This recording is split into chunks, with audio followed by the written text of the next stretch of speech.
Have you ever wondered, is there more to life than what we have made it to be? Are we living life to its full potential? Shouldn't this be an expectation rather than a dream? At times, our thoughts become our worst enemy from achieving our greatest potential. We have a course which empowers you to succeed in all facets of life, no matter who you are and where you want to be. We have the tools that will help you develop the essential skills to live more this 2021, where we equip you to translate the Quran anywhere. Be coached with the guidance of Allah speaking directly to you. Study with us and experience a family that desires you to succeed. Imagine what you can achieve with Allah by your side.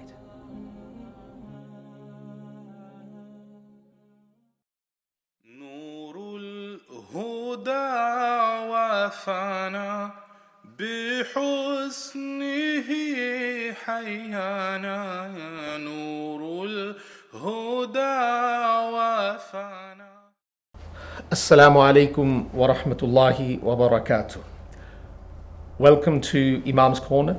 Inshallah, today we will study Surah An-Nazi'at, Surah number 79. أعوذ بالله من الشيطان الرجيم بسم الله الرحمن الرحيم والنازعات غرقا والناشطات نشطا والسابحات سبحا فالسابقات سبقا فالمدبرات أمرا. صدق الله العظيم. Translation, verse number 1. By those angels who pull out with great violence, and by those angels who gently take out the soul, and by those that swim along, and by those that press forward as in a race, and by those angels who arrange to do the commands of their Lord. My dear viewers, Allah Almighty starts this surah by taking an oath. One nazi'at, the waw is waw qasmiyya. So Allah has taken an oath.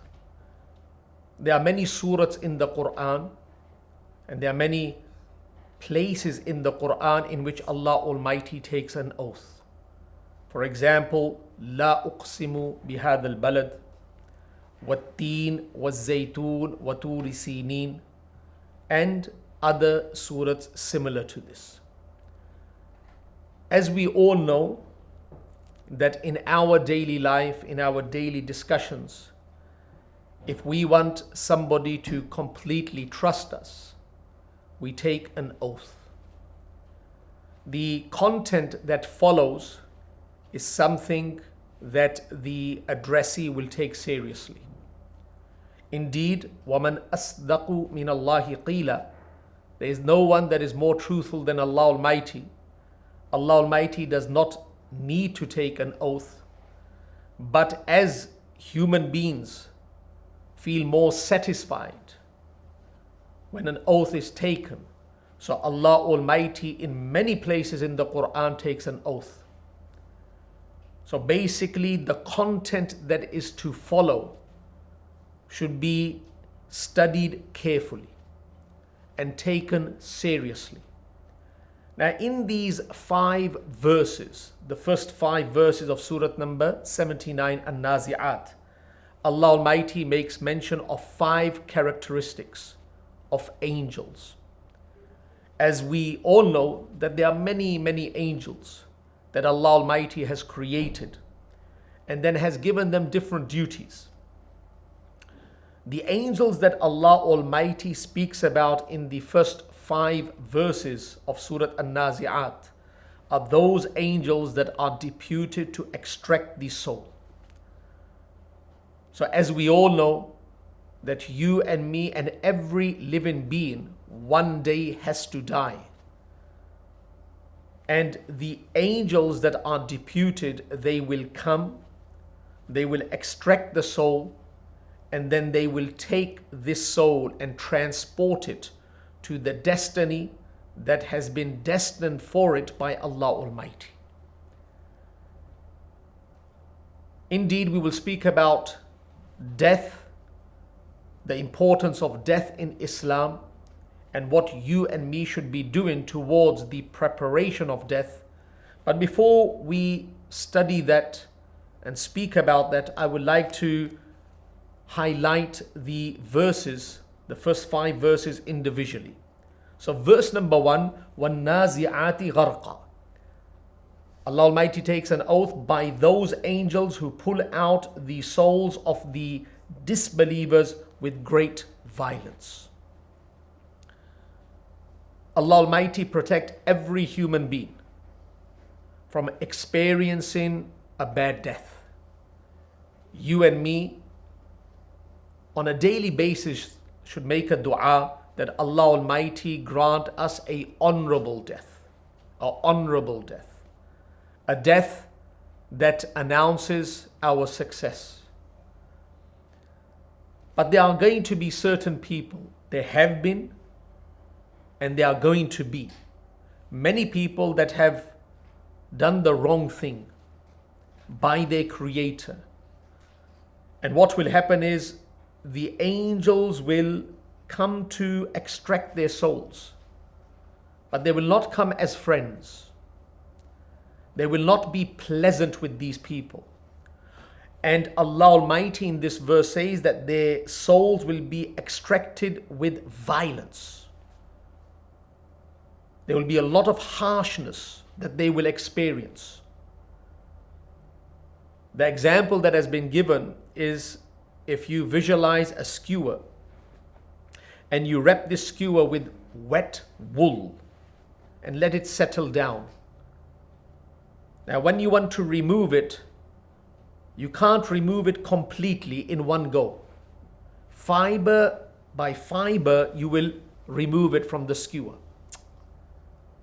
So the soul in the body, the soul of that person that did the wrong, when it will be extracted from the body, it will be extracted with pain.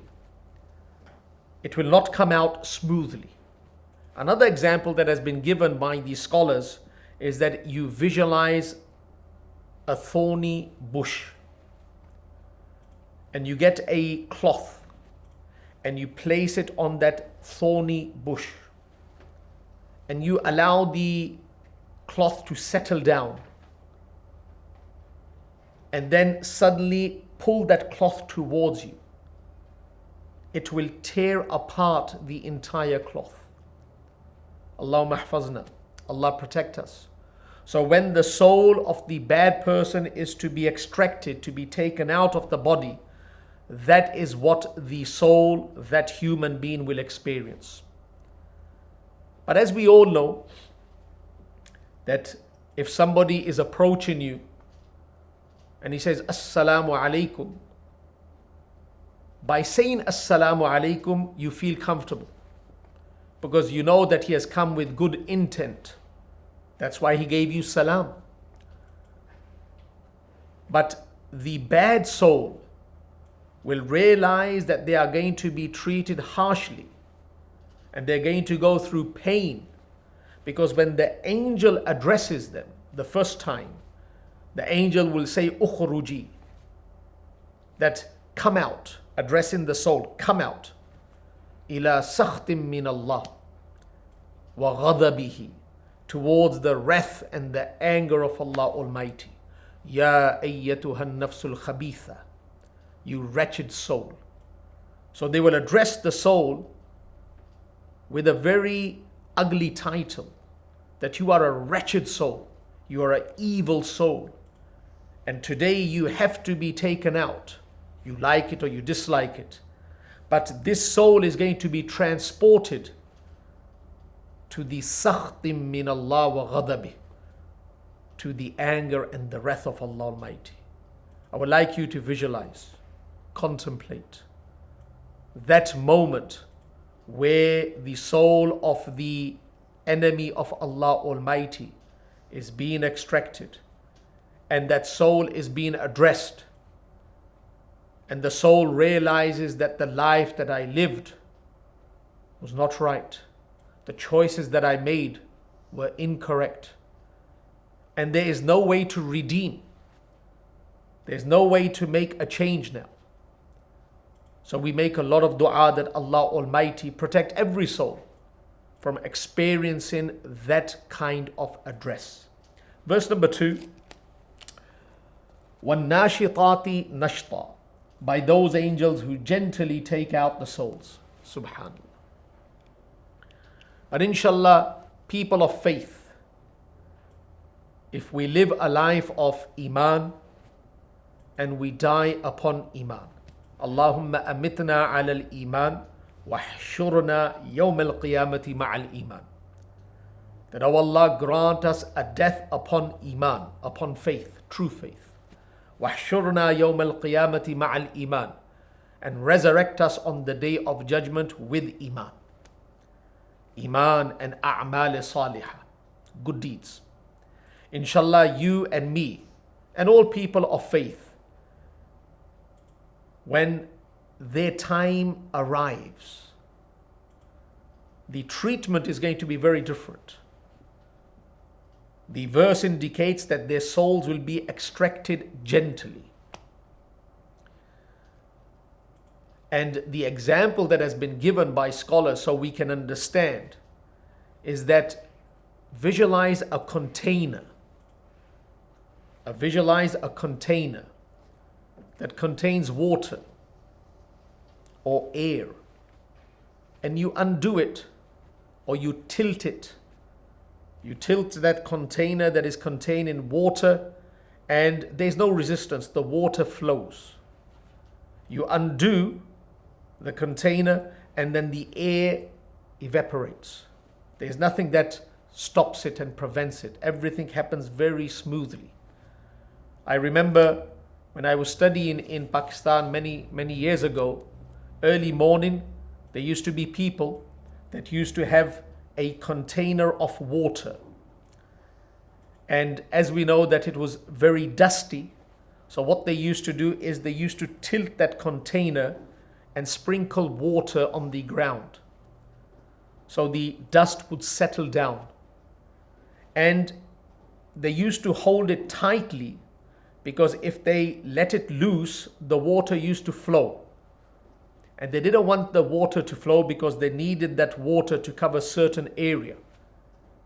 Keeping that in mind, when the soul of a person of Iman and A'mal Salihah is going to be extracted, it is going to be extracted in that manner, very smoothly, without pain.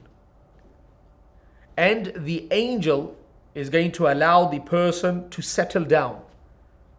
We can appreciate that when we are going to migrate from this dunya, make hijrah from this dunya to akhirah, there is going to be some level of worry and anxiety. We are leaving our loved ones behind, and we are going to a new world that we have read about, we have studied about, and we believe in, but we haven't been there yet. It's just like I study about Sydney, I see documentaries about Sydney, but I've never been to Sydney before. So when I'm leaving Brisbane to go to Sydney, the comfort that I have in Brisbane, I won't have that comfort immediately, instantly. So keeping that in mind, there will be some level of nervousness. Where am I going? What is going to happen? Have I succeeded or not? So to make that soul comfortable, the address by the angel will be very different. He will say, "Ukhruji," come out, ila ridwanim min Allah, towards the grace, towards the happiness of Allah Almighty. And he will say, "Ya ayyatuhan nafsul mutma'inna," you noble soul. Think about it. Forget about what is to unfold after death. Forget about how the day of judgment is to unfold. Just focus upon that one moment where the angel arrives and he says, "Ya ayyatuhan nafsul mutma'inna," He addresses you and me. And he says, you noble soul, ukhruji, Nicolo, come out, ila ridwanim min Allah, towards the grace, towards the generosity, towards the friendship of Allah Almighty. That statement, that address alone is sufficient for our obedience in this life. Let alone all the other favors, all the other bounties that are waiting for us in the interim world, and all those bounties that are waiting for us in our eternal abode, yani Jannah. But for this, my noble brothers and sisters and dear children, there is an effort. Such a mighty reward is not given to anyone without effort. Even the bounties of this world that do not completely belong to us, that are one day to be taken away from us, that are to perish, they are not given to us without effort. Make an effort, increase the effort, be committed to the effort, and indeed the most generous, yani Allah Almighty, will reward us handsomely at the time of death and in all those avenues after death. Verse number 3, وَالسَّابِحَاتِ سَبْحًا, and by those that swim along. Subhanallah. وَالسَّابِحَاتِ سَبْحًا, swim. When we jump into the ocean, we jump into the swimming pool, there's nothing in front of us, it's only water. So we swim without any obstacles in front of us. So Allah Almighty is saying, once the soul has been extracted, there's nothing that will prevent these angels from doing what they need to do. They're going to swim with these souls to the upper atmosphere. They're going to take your soul, my soul, and every soul of every living being upstairs. One thing that I came to realize after studying the topic of death is that the angels, they will bring the cloth from paradise for the noble soul. They will bring a fragrance from paradise, meaning that the cloth will be scented with the fragrance of paradise. A few years ago, I went for a knee replacement, and a person has worries that how is the operation going to happen, what is going to be the result, and then a person one night or two nights before, not recommended, watches the movies, or the documentaries, how do they do a knee replacement, that increases the fear. But you're on that table and you know that in a few moments you're going to be knocked out. And then you don't realize what has happened to your body, and you wake up after 4 or 5 hours and the operation is done. How does that all start? They give you a mask, they place a mask over your face, or they give you an injection, and you have to count backwards from 10.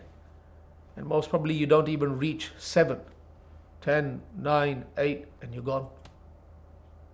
So there's a gas that they place on your face, you inhale it, and you're knocked out. Think about the fragrance of Jannah. I believe that that will be the general anesthetic. That when that coffin is brought forward, the angels have addressed you with honor, with respect. The seen has become the unseen, and the unseen has become the seen. And then that coffin is brought forward, and you start to inhale the fragrance of that coffin that comes from above. Most probably you will go into a slumber. And most probably that is the reason why a person will not even experience the pain of the extraction of the soul. On the other hand, You'll find that many bodybuilders, when they are lifting a very heavy weight, they will sniff something to wake them up. Sometimes a person has fainted and they will place something close to his nose. It is a very strong smell and they will wake up. Many a times players, they will take that pickle juice. We saw that the Indian team in the last tour that they came to Australia, they used to take the pickle juice and that used to wake them up. The wretched soul will not be allowed to experience that slumber. There's going to be no general anesthetic for them. On the contrary, they will be woken up. So they experience everything in detail. وَالسَّابِحَاتِ سَبْحًا. So these angels, they will swim with these souls. Nothing will prevent them from extracting the soul. I was reading something amazing that my Sheikh Sarfra made mention in Zakhiratul Jinan fi Fahmil Quran, that is his tafsir, that nothing can prevent the angels from extracting the soul. And he makes mention of a verse in Surah An-Nisa that I would like to recite to you. And this is a verse from Surah number 4, and it is verse number 78, in which Allah Almighty says, أَيْنَمَا تَكُونُوا يُدْرِكُّمُ الْمَوْتِ وَلَوْ كُنْتُمْ فِي بُرُوجٍ مُشَيَّدَةٍ. Wheresoever you may be, in your home, outside, in the dark, in the light, young or old, wherever you may be, death will overtake you, even if you are in a fortress built up strong and high. Doesn't matter where we are, how strong we are, who we are, what influence we have, it will come. And there's nothing that will prevent these angels. There are many beautiful angels, beautiful babies that pass away in the mother's womb. They are still born. They were kicking. Their heart was beating. Inside the mother's womb, the angels come and extract the soul. What a fortress. We've seen how the mum will take care of her baby when she's carrying the baby inside. It is a fortress. But when Allah decides that this child is not to breathe in this world, that angel comes inside, extracts the soul of this beautiful child in the mother's womb. Yani, nothing is going to prevent these angels. There was a captain of a ship, and one day his friend came to him and he said to him that you have been a captain for so many years on the ship. Why did you get into this field? Why did you become a captain? He said that my father was a captain.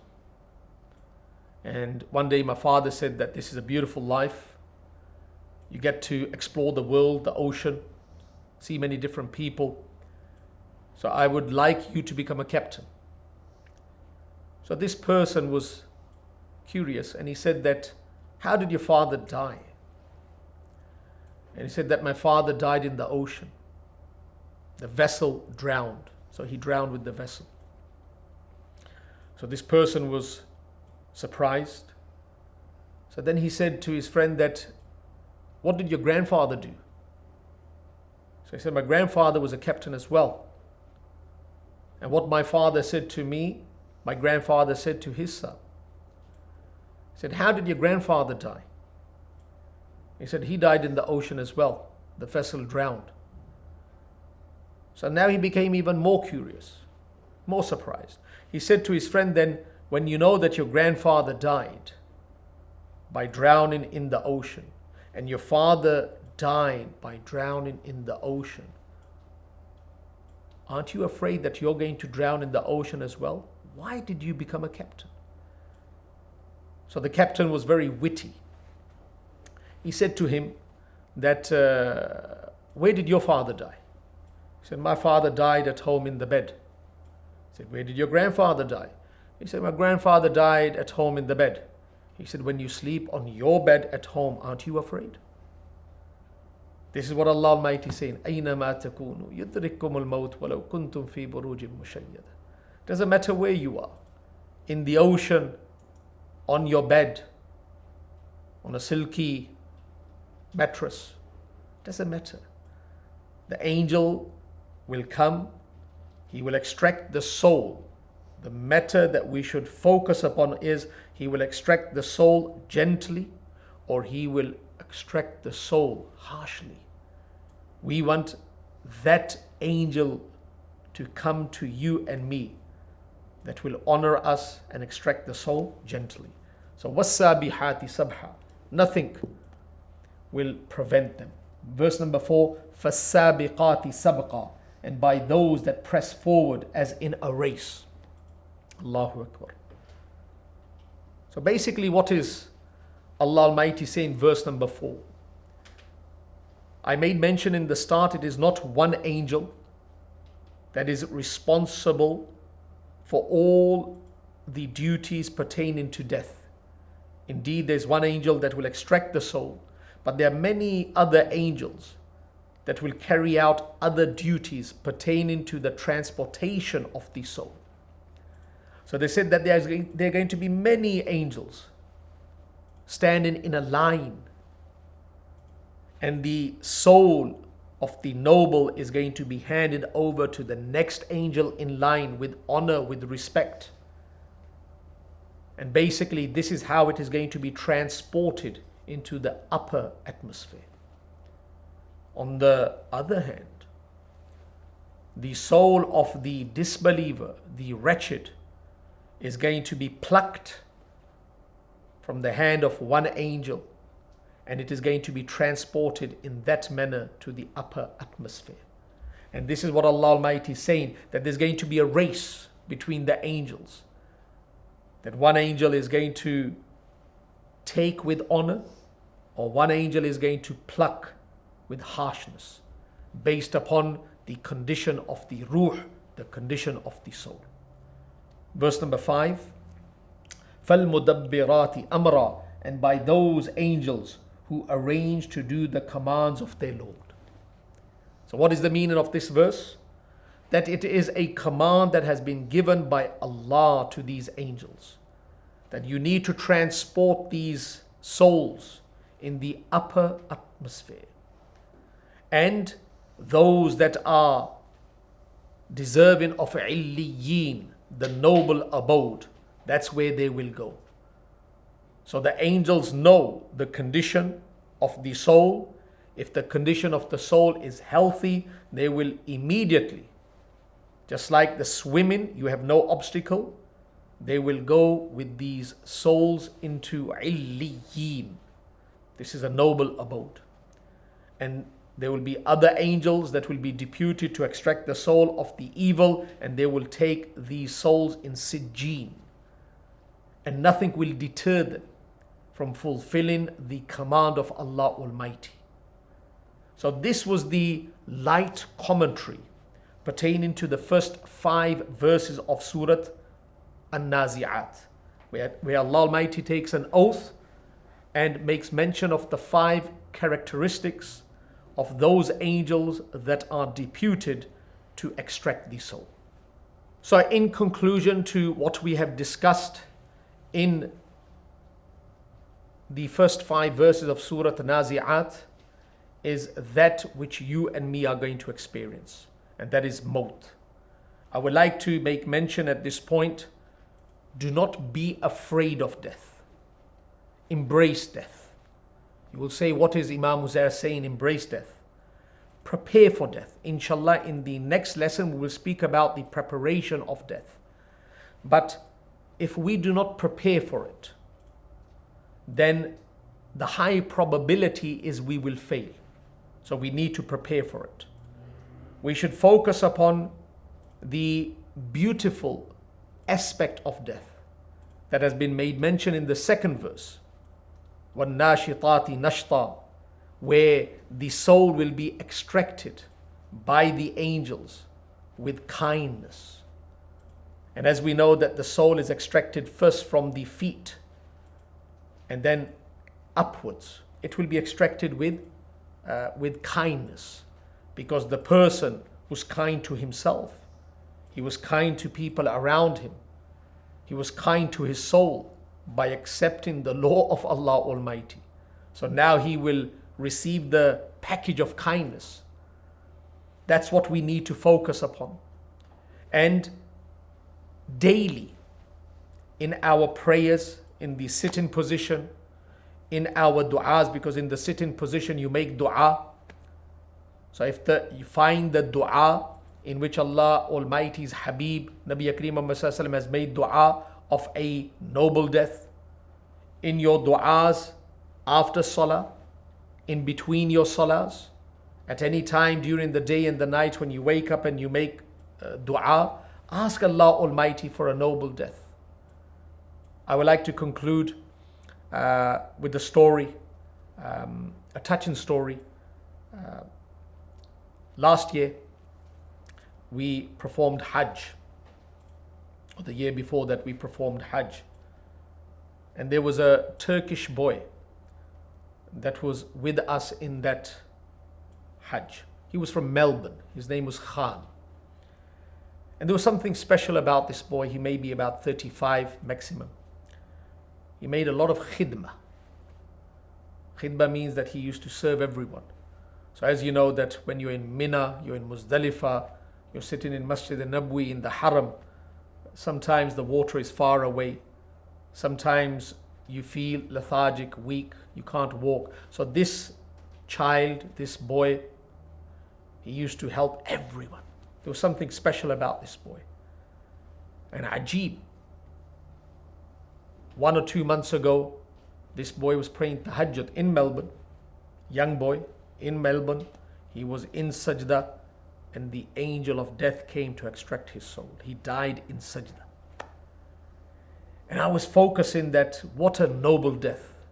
Tahajjud time, the nocturnal prayer, in sajda, wasjud waqtarib, the closest position. And the angels came. I said, how? How is this person so fortunate? And I put 2 or 3 links together that I would like to share with you. And we can conclude our lesson on this. That try to get dua. You know, the dua, the Sahaba used to come to the Nabi of Allah and used to say, make dua for us. The dua of your brother, the dua of your sister for you. Not when you say make dua, no. When they make dua from the heart, dua of a Muslim for you basically has no hindrance, no obstacle. It goes straight into the court of Allah Almighty. But how are we going to get the dua of our mother and our father, our teachers, our elders? Not by saying, Mom, make a dua for me when we make khidmah. We make khidmah, we win their heart. We win their heart, and from the bottom of their heart they make dua. That dua will be our savior at the time of death. Indeed, make your own efforts, but be a khadim of the makhluk of Allah Almighty, a servant in whatever capacity. And you will find that this makhluk of Allah Almighty, due to your khidmah, will make dua for you. And inshallah, that dua will work wonders when we are to depart and make hijrah from this world to the next. أقول قولي هذا أستغفر الله لي ولكم ولسائر المسلمين واستغفروا إنه هو الغفور الرحيم. السلام عليكم ورحمة الله وبركاته. نور الهدى وفانا بحسنه حيانا. نور الهدى وفانا